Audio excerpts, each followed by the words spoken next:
Hi, I'm Kerie, and I had a knee replacement at Athens Orthopedic Clinic. So at the age of 21, I tore my ACL. Since then, I had 4 other surgeries that led up to having to have my total knee replacement. Now with my new knee, I still call it my new knee, I can go back to kickboxing. This isn't your aerobics kickboxing, this is real kickboxing.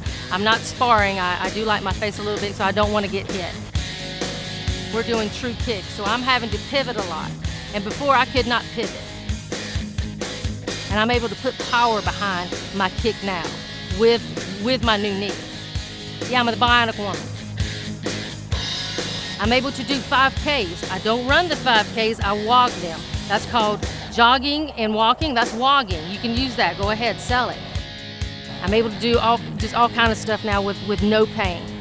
So my doctor was Dr. Shane Smith, and I cannot say enough about him.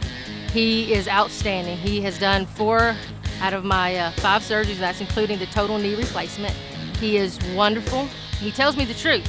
He tells me what I need to know. He tells me that I need to act my age, which I told him the truth that I'm never gonna act my age. I would highly recommend Athens Orthopedic Clinic and Dr. Shane Smith, his staff, everybody, for any type of surgery.